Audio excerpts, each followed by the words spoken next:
नमस्कार, स्वागत है आपका अपना प्रदेश उत्तर प्रदेश उत्तराखंड में। मैं हूं आपके साथ सचिन चौहान।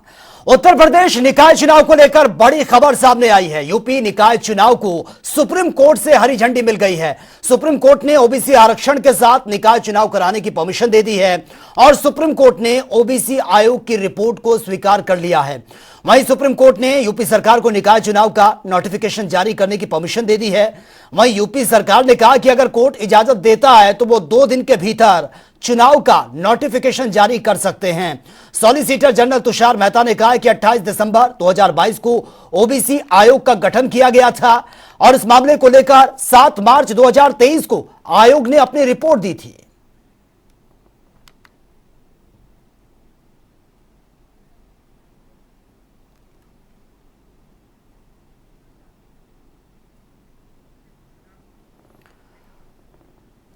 और वे उत्तर प्रदेश के मुख्यमंत्री योगी आदित्यनाथ ने नगर निकाय चुनाव में ओबीसी आरक्षण की रिपोर्ट स्वीकार करने के फैसले का स्वागत किया।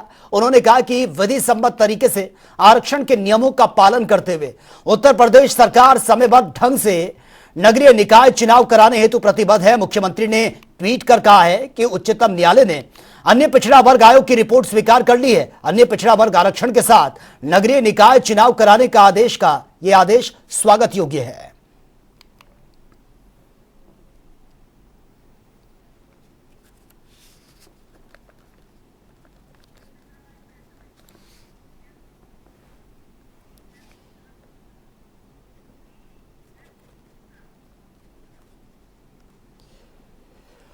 और ज्यादा जानकारी के साथ संवाददाता टीएन मिश्रा इस वक्त हमारे साथ सीधा लाइव बने हुए हैं।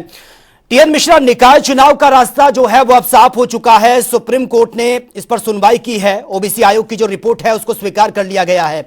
अब किस तरीके से आगे इसमें चल रहा है, कब तक नोटिफिकेशन जारी हो जाएगा? देखिए, सुप्रीम कोर्ट के नोटिस स्वीकार कर लेने है ओबीसी। यूपी सरकार अपनी जगह पे पॉजिटिव महसूस कर रही है और मानना जो पहले मैंने जो है किया था वो सही था। अब अभी एक भी जो है नगर विकास मंत्री ने कहा कि मैं 2 दिन के अंदर चुनाव की अधिसूचना जारी कर दूंगा। इसका मतलब है कि अगले हफ्ते तक चुनाव की प्रक्रिया पूरी तरह से आ जाएगी और जो है 2 दिन में अगर अधिसूचना जारी हो गई तो इसी हफ्ते से जो है ये काम जो है शुरू हो जाएगा निकाय चुनाव का। और सबसे बड़ी बात यह है कि विपक्षियों को इससे बहुत झटका लगा है। तो जो विपक्ष के नेता थे उनको उम्मीद थी कि अभी चुनाव टलेगा, आगे बढ़ेगा, लेकिन अब ये नहीं हो पाया और विपक्ष के चुनाव जो है आगे बढ़ नहीं पाया। और 28 दिसंबर को जो ये जब आयोग गठित हुआ था तब उम्मीद 3 महीने का टाइम दिया गया था, लेकिन आयोग ने पहले ही जो है अपनी रिपोर्ट सबमिट कर दी। तो इससे लग रहा था सरकार की तैयारियां पूरी हैं, किसी तरह सरकार का जो है फॉल्ट नहीं है और सरकार ने जो रिपोर्ट दी थी वो सुप्रीम कोर्ट में तैयार कर ली, वो मान ली पूरी। अब इसके मानने के बाद सभी दल जो है पूरा लोकसभा के चुनाव के पहले की तैयारियां कर रहे हैं, ताल ठोक रहे हैं सब लोगों ने। सबसे ज्यादा भीड़ जो है भाजपा में टिकट को लेकर के है। अब भाजपा की जो टिकट की भीड़ है वो उसमें वर्तमान सभासद भी लगे हुए हैं और जो आगे आने सभासद हैं जो उम्मीद कर रहे हैं कि हमें भी चुनाव टिकट मिले और वो भी लगे हुए हैं। तो चारों तरफ जो है भीड़ है, चाहे वो भाजपा हो, चाहे सपा हो, चाहे कांग्रेस हो, सभी पार्टियां चाहती हैं कि वो रिहर्सल के तौर पर इसको देख रही लोकसभा चुनाव के पूर्व और ताकि जो है अब लोकसभा चुनाव पहले वो रिहर्सल कर सकें और सब अपना अपना बहुमत बचा। जी बिल्कुल टीएन मिश्रा, लेकिन जो ये निकाय चुनाव है जिसको परमिशन मिल गई है सुप्रीम कोर्ट की तरफ से ओबीसी आयोग की इस रिपोर्ट के साथ, लेकिन जमीनी स्तर का चुनाव है। बहुत सही बात आपने कही है कि सभी पार्टियां इसको अब देख रही हैं कि क्योंकि जमीनी स्तर का चुनाव है और इस चुनाव से आने वाले जो बड़े चुनाव हैं उनकी तस्वीरें काफी हद तक क्लियर हो जाती हैं। हाँ, ये पक्का है कि यूपी चुनाव हमेशा निकाय चुनाव में भाजपा पिछली बार बहुमत में रही और उसको जो है फायदा मिला और उसने इसकी ताल ठोक के कहा कि हाँ, मैं निकाय चुनाव में जगह जगह मेरी जो बहुमत है तो विधानसभा में उसका बहुमत हुआ और इसके पहले लोकसभा में यही स्थिति थी। अब जो इस बार भी भाजपा कहना है कि हमारे जो है निकाय चुनाव में पूरी जमीन मजबूत है, तैयारियां मेरी पूरी हैं और जैसे चुनाव की सूचना जारी होगी उनके और बल्कि भाजपा ने तैयारी शुरू भी कर दी है। यहाँ तक कि उसने अपने कार्यकर्ता उसके क्षेत्रों में लग गए हैं और जैसे सीटों का एकदम फाइनल हो जाता है वैसे उसका प्रचार भी शुरू हो जाएगा। तो इससे जो है सत्ता पक्ष तो अपना पे खुश ही है। अब दूसरा विपक्ष की तैयारियां भी शुरू की जाएंगी क्योंकि वो लोग भी जो है उम्मीद ज्यादा अगले महीने कर रहे थे और रिपोर्ट अचानक जो है सुप्रीम कोर्ट स्वीकार कर ली तो अब विपक्ष भी जो है तैयारी करेगा और वो भी चुनाव में ताल ठोक करके लड़ाई लड़ने के लिए मैदान में मौजूद होगा। ठीक है, ठीक है, बहुत बहुत शुक्रिया टीएन मिश्रा आपका इस तमाम जानकारी के लिए। और चलिए रुक कर लेते अगली खबर का। और अगली खबर यह सामने आ रही है, बात कर रहे हैं मिशन अतीक के टास्क का, जो ये कंप्लीट हो चुका है। दरअसल प्रयागराज पुलिस ने अतीक को साबरमती जेल से प्रयागराज को जो रिकॉर्ड है 24 घंटे में इसको पूरा कर लिया है और अतीक को प्रयागराज की नैनी जेल में शिफ्ट कर दिया गया है। अब उसका मेडिकल जेल में किया जाएगा और अतीक अहमद को कल अदालत के समक्ष भी पेश करने गया और कोर्ट के एक अपहरण मामले में आदेश पारित करने वाली है, जिसमें अतीक अहमद आरोपी है।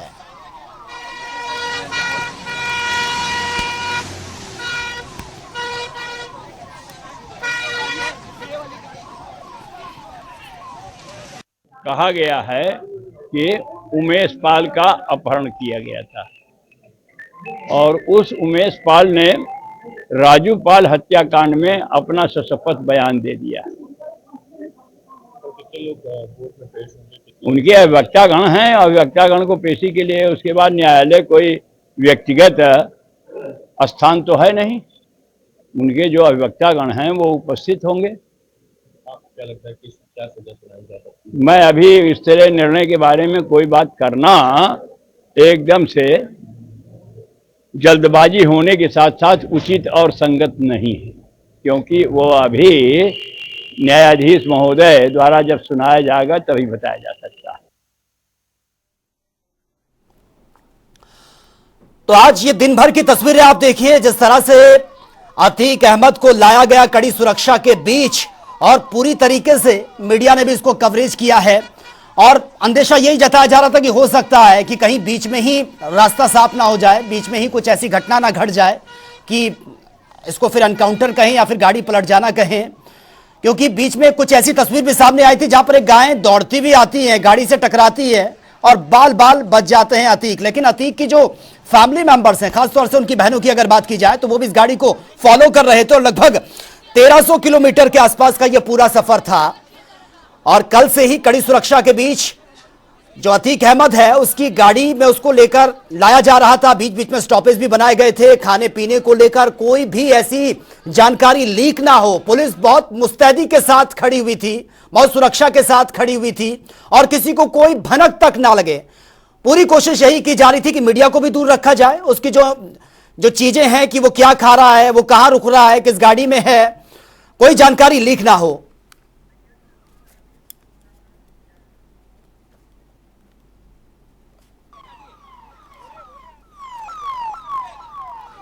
और ज्यादा जानकारी के साथ संवाददाता सैयद मोहम्मद आमिर इस वक्त हमारे साथ सीधा लाइव बने हुए हैं।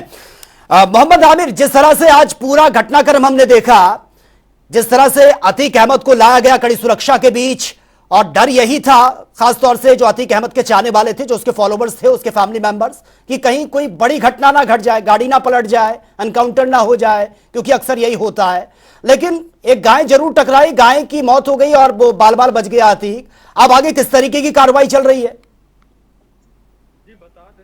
आपको भी जिस तरह से ये कार्रवाई होनी थी, अतीक अहमद को कड़ी सुरक्षा के बीच में लाया गया है सैनी सेंट्रल जेल और साथ ही उनके भाई अशरफ जो कि पूर्व बाहुबली विधायक भी हैं, उनको भी लाया के नैनी जेल में रखा गया। और सबसे बड़ी बात है इनकी कड़ी सुरक्षा जो कोर्ट ने आदेश किए थे, इनकी बैरिक में सीसीटीवी लगाई गई है, इनके जो सुरक्षा कर्मी है उनके बॉडी वॉर्न कैमरे दिए गए हैं और इनका जो बेटा अली जो कि पहले से ही नैनी सेंट्रल जेल में बनता, उसे भी कड़ी सुरक्षा की बैरिक में रखा गया है। कल सुबह इनको कोर्ट में एमपी एमएलए में पेश किया जाएगा। करीब अतीक अहमद को 11 बजे यहाँ से ले जाया जाएगा, क्योंकि उमेश पाल अपहरण मामले में ये नामजद है और इनके साथ अन्य 10 लोग हैं, इनके भाई अशरफ भी इसमें नामजद है। इसको लेकर कल एमपी एमएलए कोर्ट में इनकी पेशी होगी। ठीक है, ठीक है, बहुत बहुत शुक्रिया आपका इस तमाम जानकारी के लिए। चलिए रुक कर लेते अगली खबर का। आगरा के केंद्रीय कारागार में कारागार मंत्री धर्मवीर प्रजापति पहुंचे हैं, जहां पर जेल में हो रही श्री भागवत कथा में धर्मवीर प्रजापति शामिल हुए हैं। इस दौरान कारागार मंत्री ने बंदियों से सीधा संवाद भी किया और नैनी जेल में माफिया अतीक के पहुंचने पर मंत्री ने बयान देते हुए कहा कि जेल पर सुरक्षा पूरी रहेगी और बॉडी वॉर्न कैमरा सुरक्षा के बीच बैरक में अतीक अहमद को रखा जाएगा।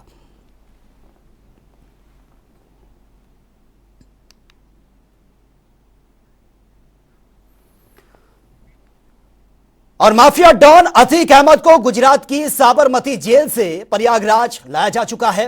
अतीक और उसके परिजन सुरक्षा को लेकर लगातार सवाल भी उठा रहे थे। नैनी जेल में अतीक को लाया गया है और ऐसे में जेल में सुरक्षा को लेकर उत्तर प्रदेश के कारागार मंत्री धर्मवीर प्रजापति ने बताया कि जेल में पूरी तरह से चाक चौबंद व्यवस्था कर दी गई है। जेल में अतीक के लिए विशेष बैरक तैयार किया गया, साथ ही वहां पर जितने भी सुरक्षा कर्मियों को लगाया गया उनको बॉडी वॉर्न कैमरे दिए गए हैं और इसके अलावा बैरक में सीसीटीवी कैमरे भी लगवाए गए हैं। कल से ही हमने पूरी व्यवस्था करके रखी है। हाई सिक्योरिटी बैरक हमने तैयार कर रखी है, अलग से एक बैरक, और वहाँ पूरी सीसीटीवी कैमरे की व्यवस्था हमने की है, बॉडी वॉर्न कैमरे की व्यवस्था हमने की है। हमने वहाँ पूरी बात करके रखी है और डीआईजी को हमने कल से वहाँ भेजा हुआ है। हम लोग पूरी तरह तैयार है। अगर आज पुलिस विभाग जेल में रखना चाहेगा तो हमारी पूरी तैयारी है, और कल जब पेशी होगी कोर्ट में और कोर्ट अगर यहाँ रखने का निर्देश कोर्ट का होता है तो भी हम पूरी तरह से तैयार हैं और हम लोग रखेंगे। जैसा योगी जी हमेशा कहते हैं कि अपराध करोगे तो प्रदेश को छोड़ना पड़ेगा आपको, तो हमारे प्रदेश में कोई जगह नहीं है। आज इस तस्वीर से जो आज वीडियो आप देख रहे हैं, कल जब वो बाहर निकले तो उन्होंने कहा कि मेरी हत्या करना चाहते हैं। आज कह रहे हैं कि सरकार, उनके परिवार वाले कहते हैं कि सरकार हमारे साथ है। तो इसे खौफ कहेंगे, डर कहेंगे, क्या कहेंगे योगी जी का? निश्चित रूप से डर तो है, और माननीय मुख्यमंत्री जी के कार्यकाल में पिछला 5 साल का हो चाहे 1 साल का कार्यकाल हो, कमर तोड़ी है माननीय मुख्यमंत्री ने माफियाओं की, और निश्चित रूप से तोड़नी चाहिए। तो सीसीटीवी कैमरे की भी व्यवस्था की गई है। अतीक मामले में जेल मंत्री का बयान भी सामने आया है कि कड़ी सुरक्षा के बीच रहेगा और जिस बैरक में वो रहेगा वहां पर बाकायदा कैमरे भी लगाए गए हैं। और वहीं उत्तर प्रदेश के उप मुख्यमंत्री केशव प्रसाद मौर्य इस समय दिल्ली दौरे पर हैं और इस दौरान डिप्टी सीएम केशव प्रसाद मौर्य ने बीजेपी के राष्ट्रीय अध्यक्ष जेपी नड्डा से शिष्टाचार भेंट भी की है और मुलाकात के वक्त की यह तस्वीर आपके सामने है। और सीएम योगी ने कोविड-19 और इन्फ्लुएंजा की स्थिति को लेकर टीम 9 के साथ उच्च स्तरीय बैठक ये की है और इस दौरान मुख्यमंत्री ने कई जरूरी इंस्ट्रक्शन भी दिए हैं। बैठक में कहा कि सभी जिलों में आपको बता दें कि अस्पताल जो बनाए गए हैं, साथ ही मुख्यमंत्री ने प्रदेश में कोविड-19 और इन्फ्लुएंजा की स्थिति का आकलन करने के लिए टीम 9 के साथ उच्च स्तरीय बैठक की है। बैठक में हेल्थ इंफ्रास्ट्रक्चर्स, लॉजिस्टिक संबंधी तैयारियां, टीकाकरण अभियान की स्थिति, कोविड-19 के नए वेरिएंट और इन्फ्लुएंजा के वेरिएंट का संक्रमण से बचाव और आमजन की स्वास्थ्य सुरक्षा के संबंध में आवश्यक दिशा निर्देश भी दिए गए हैं। और रुक लेते अगली खबर का। उत्तर प्रदेश के डिप्टी सीएम ब्रजेश पाठक चित्रकूट पहुंचे हैं। सबसे पहले उन्होंने यहां पर कुछ ही देर बने 200 बेड अस्पताल का उन्होंने निरीक्षण भी किया है और आपको बता दें कि कार्यकर्ताओं नेताओं के साथ उन्होंने बैठक भी की है। विकास कार्यों की समीक्षा बैठक भी वो करेंगे। डिप्टी सीएम ब्रजेश पाठक यहां पर पहुंचे थे। सांसद और विधायक सहित तमाम कार्यकर्ता भी उनके साथ मौजूद रहे। एक अध्यक्ष जी कट दीजिए। यहाँ पे अभी दवाई की कोई दिक्कत नहीं।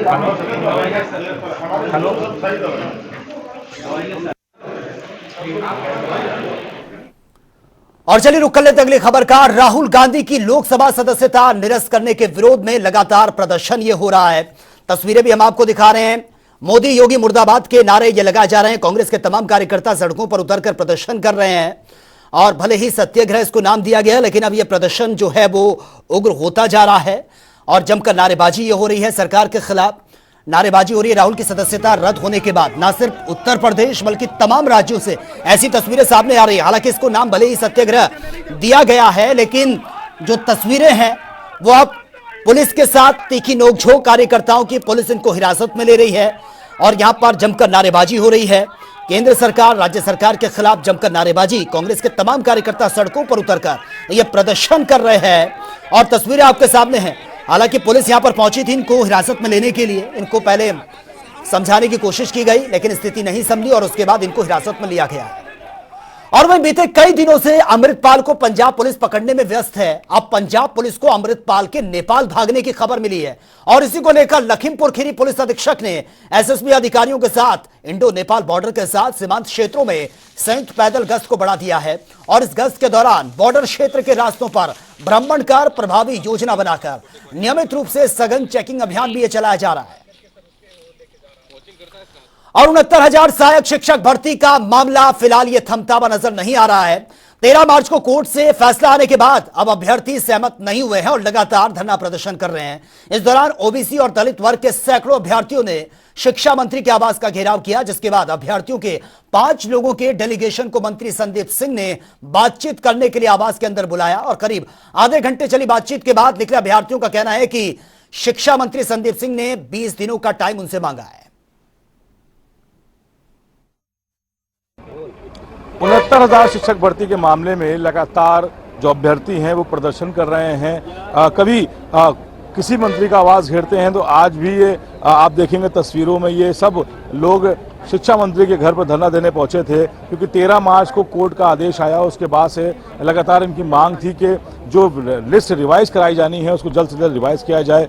लेकिन 3 महीने का जो समय दिया है कोर्ट ने, उसमें अभी तक किसी तरह कोई कार्रवाई नहीं हुई। इसी को लेकर आज फिर एक बार ये सब अभ्यर्थी शिक्षा मंत्री के घर पहुंचे थे और अपनी मांग रखी थी।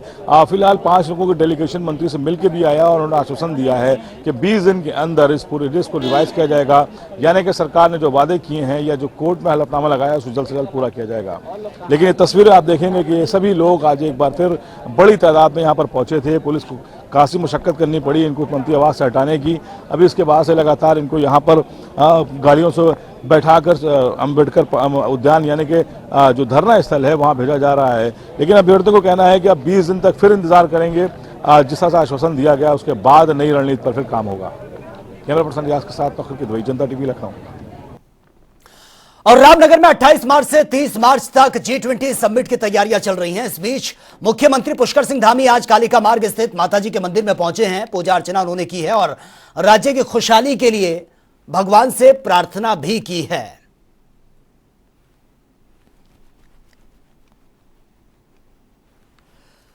तो राज्य की खुशहाली के लिए मुख्यमंत्री ने कामना भी की है, पूजा अर्चना भी यहां पर की है। सीएम ने मंदिर में पूजा अर्चना यह की है, तस्वीर आपके सामने है। और वही चारधाम यात्रा की तैयारी को लेकर मुख्यमंत्री पुष्कर सिंह धामी ने सचिवालय में बैठकर यह की है और जिसमें अधिकारियों को दिशा निर्देश दिए गए। आगामी यात्रा में किसी भी तरह की परेशानी यात्रियों को नहीं होनी चाहिए। इस दौरान मुख्यमंत्री ने बताया कि चारधाम यात्रा की तैयारियां हमने बहुत पहले से शुरू कर दी थी। आज भी अधिकारियों की और विभागों के साथ ये बैठक की गई है। चारधाम यात्रा को लेकर हमारी सभी तैयारियां ऑलमोस्ट इस बार बहुत पहले ही हमने शुरू कर दी है। जो चारधाम की तैयारियां हमारी अंत में आकर होती थी वो इस बार हमने जनवरी माह से और मैं कहूँ तो नवंबर माह से ही जैसे ही कपाट बंद हुए थे उसके तुरंत बाद ही हमने करना प्रारंभ कर दिया था। और आज भी इसको लेकर सभी विभागों के लिए मुख्य रूप से पर्यटन विभाग और अन्य विभागों के साथ कोऑर्डिनेशन करने के लिए आज प्रातः। और उत्तराखंड में मौसम विभाग ने आने वाले 48 घंटों तक फिलहाल बारिश की कोई संभावना नहीं बताई है। लेकिन 29 और 30 और 31 तारीख की अगर बात की जाए तो इन दिनों 2-3 दिनों में प्रदेश में अच्छी खासी बारिश देखने को मिल सकती है। मौसम विभाग के अनुसार बारिश और बर्फबारी के साथ ओलावृष्टि भी पहाड़ी क्षेत्रों में हो सकती है।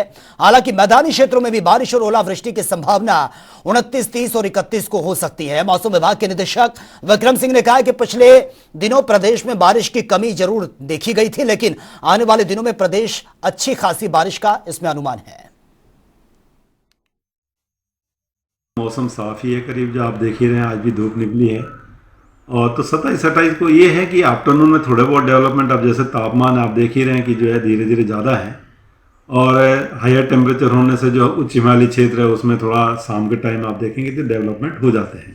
तो हल्की फुल्की बारिश पहाड़ों में मैं कहूँगा आज भी है और कल भी अंदर के डिस्ट्रिक्ट्स में बोलूँगा इक्का दुक्का जगहों में मिलेगी कोई, लेकिन कोई विशेष नहीं है। थोड़ी देर के लिए कहीं आधा घंटा 15 मिनट ऐसी एक्टिविटी हो सकती है, बहुत ज़्यादा कुछ नहीं है। ज़्यादातर आप ये कह सकते हैं मौसम जो है साफ है।